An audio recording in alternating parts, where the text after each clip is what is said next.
Salut tout le monde. Et ça fait trop longtemps qu'on s'était pas vu. Non, j'avoue, ça fait longtemps que je ne suis pas venue déposer une vidéo, mais c'est très bien ainsi. Et du coup, ce matin, j'ai bien envie de venir partager quelque chose que j'observe et qui, je pense, serait intéressant qu'on observe ensemble et qu'on se demande si c'est vraiment nécessaire de faire perdurer ce fonctionnement. Bon, du coup, je pense que vous n'êtes pas sans savoir maintenant que j'ai un cabinet dans lequel j'accompagne des personnes, mais que le plus grand cabinet que j'apprécie le plus, c'est la vie. Que du coup, j'adore rencontrer des gens, discuter. Et j'observe qu'il y a un truc qui revient souvent. Et pour l'avoir moi-même expérimenté, j'en profite, quoi, parce que c'est du vécu, donc c'est beaucoup plus facile d'en parler que de quelque chose que je n'ai pas vécu. C'est cette fâcheuse tendance qu'on a, ouais, ça se dit, à vouloir être autre chose que ce que nous sommes.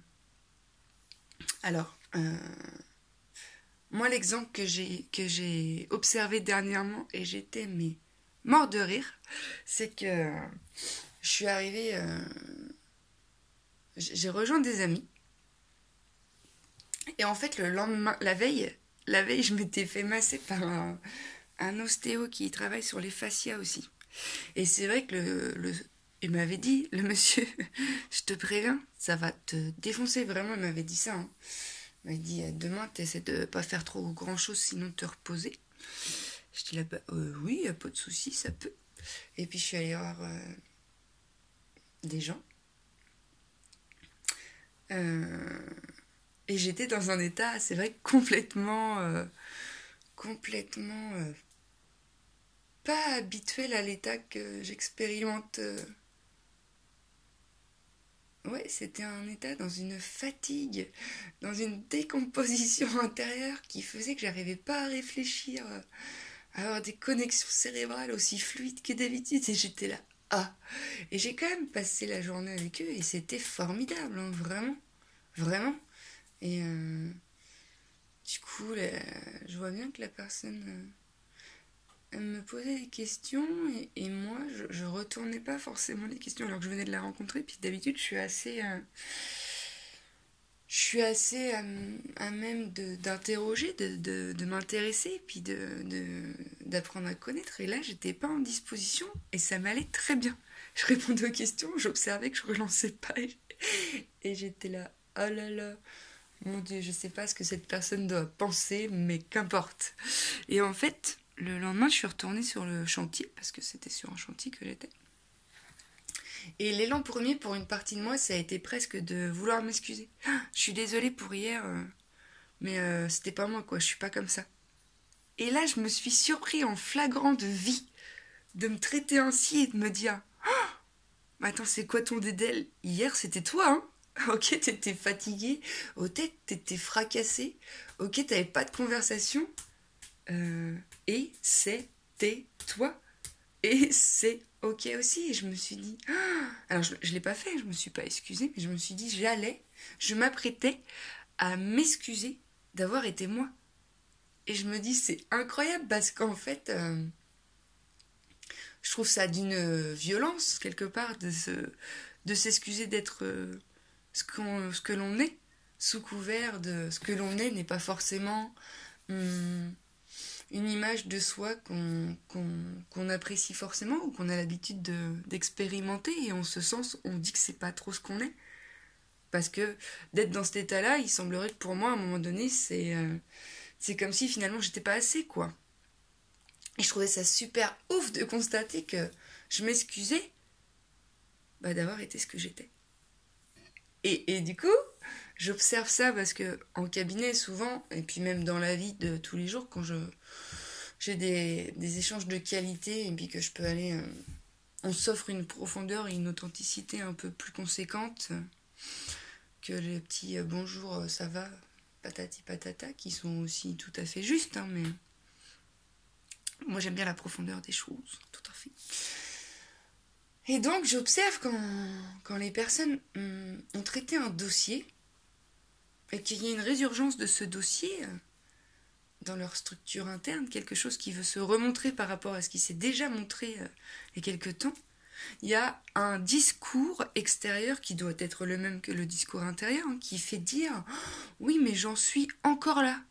Ouais, ça va, hein. Ça me saoule, moi, d'être encore là. » Mais c'est fou parce que, déjà, quand tu dis « encore là », alors tu pourrais le dire d'une façon un peu plus neutre, mais moi, ce que j'observe, c'est plutôt connoté de fait chier, en fait, tu vois.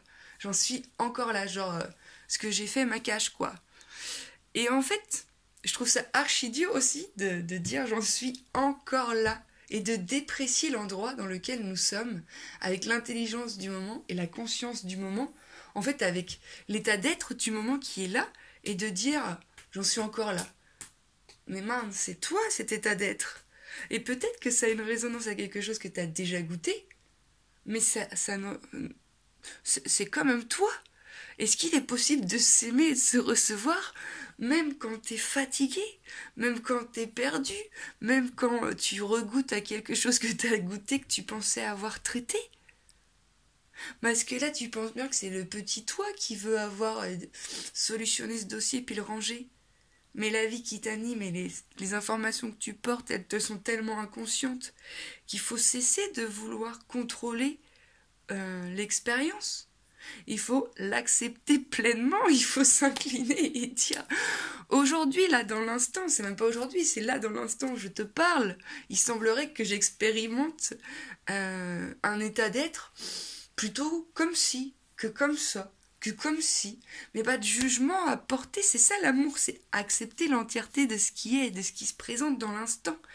Et c'est ça qui est ouf, c'est que je vois bien qu'en fait, c'est pas ce qu'on a appris, c'est pas ce qu'on sait faire. Et qu'en ce moment, la conscience, elle veut s'élargir à travers nous, et du coup, elle veut récupérer des espaces qui ne sont pas encore mis en lumière. Et donc, cet apprentissage-là, ça fait partie de l'espace à récupérer, en fait. Apprendre à se recevoir indépendamment de toute perception, attente, état d'être qui serait plutôt plus mieux dans là que là. C'est plus mieux si je fais ça que si je fais ça. Mais ça reste moi quand je fais ça. Donc, c'est possible que je m'aime aussi quand je fais ça que quand je fais ça. C'est la même chose. Il faut qu'on arrête de vouloir faire ça. Parce qu'en plus, les zygomatiques, des fois, ils ont besoin de repos. Et puis des fois, c'est pas du tout ça qui est à l'intérieur et c'est ok. Enfin, je veux dire, si on regarde la nature, quand il pleut, quoi. C'est ok. Et quand on observe un enfant, parce que les enfants, c'est encore des consciences assez pures, qui n'ont pas de prisme relative à leur histoire ou aux croyances, il y a un espace qui est encore illimité, des connexions infinies, et puis un cœur grand ouvert, tout rouge, tout jaune. Et quand tu regardes l'enfant, je crois pas que quand il apprend à marcher et qu'il tombe, il se dit paf, paf, je suis trop con, je vais rester au sol. C'est dans sa nature, c'est inhérent à sa nature de s'élever. Et en ce sens, il va expérimenter la jambe gauche. Il va se dire oh, oh, oh, et paf, il va tomber. Il va dire ok, c'est pas la jambe gauche l'idée. Peut-être je vais essayer la jambe droite. Oh, tiens, paf, il va tomber. Il va tomber, hein. Il va se faire mal. Hein. Il va pas mourir. Il va se faire mal. De ses blessures, il va dire attends, quand même que je me concentre dans cet espace-là et que je sécurise, peut-être je vais me rapprocher d'une chaise parce que tomber ça va bien 5 minutes. Et après il se remet debout et c'est parce qu'il a chuté à gauche et à droite qu'il sait qu'en fait c'est peut-être une question d'équilibre. Mais quand bien même il a trouvé l'équilibre pour se maintenir debout, mais il y a plein d'autres équilibres à trouver mon ami. Et l'enfant quand tu l'observes, effectivement il est pas là, poum poum poum poum poum poum. Il est pas là, je suis plus beau quand je marche, je suis plus beau quand je souris, je suis plus beau quand je danse. Mais non, je suis beau tout le temps, puis t'es belle et t'es beau tout le temps, puis t'es la même chose tout le temps, et puis tu peux t'aimer tout le temps, tu peux t'aimer quand t'as envie de dire merde, tu peux t'aimer quand t'as envie de pleurer, tu peux t'aimer quand il y a un dossier qui remonte et ça te fait chier, tu peux aimer que ça te fasse chier. Mais pose-toi la question si ça te fait pas chier parce que en fait tu poses un jugement sur ce qui est et que tu crées une séparation. Parce qu'en soi, le dossier, peut-être qu'il a besoin d'être traité 25 000 fois. Toi, tu crois que tu as traité 2 fois le sujet? C'est classé. Non, non, non. Il y a des dossiers peut-être, puis il y en a d'autres non. Mais il n'y a pas de règle. Donc, voilà. Moi, ce que je vois, c'est ça, c'est... Oui, mais quand je serai guérie. Oui, mais quand... Non, non, non. Mais man, t'es pas malade. T'es juste en train de refuser ce qui est là, à l'intérieur de toi. C'est ça qui crée la séparation et qui crée une souffrance. Dans l'unité, il y a tout qui existe. Donc il y a la tristesse, donc il y a l'emmerdement, donc il y a tu me fais chier Maurice, il y a je t'aime Maurice, tu me manques Maurice, j'ai envie de te taper Maurice. Il y a tout ça. Et c'est ok, on peut aimer tout ça aussi. On n'est pas obligé de dire ah, il faut aimer tout le monde dit il est beau, tout le monde dit il est gentil, tout le monde il est beau peut-être, tout le monde il est pas gentil, c'est pas vrai. Tout le monde il est doux, c'est pas vrai non plus, donc tu as le droit de te positionner, d'assumer ce qui est tien, comme étant des informations qui circulent et de t'en saisir pour t'offrir une expérience un peu plus confortable. Voilà, c'est comme une fleur en fait. Je vais vous montrer cette fleur, mais bon. Elle est pas trop fleurie. Mais cette fleur est une fleur, elle a des besoins. Oui, pour croître, pour fleurir, pour s'épanouir. Si cette fleur, je la mets dans mon placard, je ferme le placard, il est fort probable que cette fleur ne fleurisse guère, et puis même qu'elle va dépérir. A contrario, si je la positionne au bord de la fenêtre, que je lui donne de l'eau, que je lui fais des petits bisous, il est fort probable que ce faisant, elle fleurisse. Quelle est la différence ? C'est pas la fleur, parce que la fleur c'est la même, c'est la façon dont je la traite. Si je réponds à ses besoins, bah c'est magnifique. Je l'accompagne dans sa croissance et je lui permets de fleurir. Si tu t'accompagnes dans tes besoins, que tu acceptes ce qui est là, et que tu cesses de te taper dessus, et que tu dis j'ai besoin que ça s'arrête, j'ai besoin de prendre du temps, j'ai besoin d'aller courir, j'ai besoin d'être en lien, j'ai besoin de crier, j'ai besoin de parler, j'ai besoin de sentir les bras de quelqu'un autour des miens, j'ai besoin de faire de la musique, j'ai besoin... En fait, tu as tous les besoins du monde qui sont possibles en toi, et toi seul les connais, donc il n'y a que toi qui puisses les nourrir. Donc si tu nourris tes besoins, tu vas fleurir, mon ami. Et dans cette croissance, tu vas devenir ce que tu ne sais pas encore. Donc voilà, il se peut que durant ce processus de croissance, tu expérimentes des climats qui sont similaires à ce que tu as déjà expérimenté. But it's alright, because c'est aussi ça, la vie. Bah oui. La vie, c'est mouvement. Ça s'arrêtera quand tu seras mort. Hein. Alors, un petit conseil, c'est qu'il faut cesser d'enfermer le vivant, de le contraindre, d'avoir des certitudes. Tu peux pas dire, j'ai déjà traité ce dossier, c'est fini. Effectivement, j'ai déjà visité cet endroit. Voilà, c'est un constat. Peut-être je serai amenée à le revisiter, peut-être pas. Et ça, c'est pas toi qui choisis, mon ami, quand est-ce que ça se produit. Hein. Ou là, non, non, non, non. C'est la vie qui coule en toi qui, quand c'est mûr, que le terrain est prompt, bah boum, ça circule. Et quand ça vient, c'est que tu es en capacité de le recevoir. Oui, faut faire confiance à la vie, mais il faut faire confiance à toi. Et toi, la confiance, elle réside dans ta capacité à accepter tout ce qui est là pour toi, à l'intérieur de toi, sans contraindre quoi que ce soit. Right?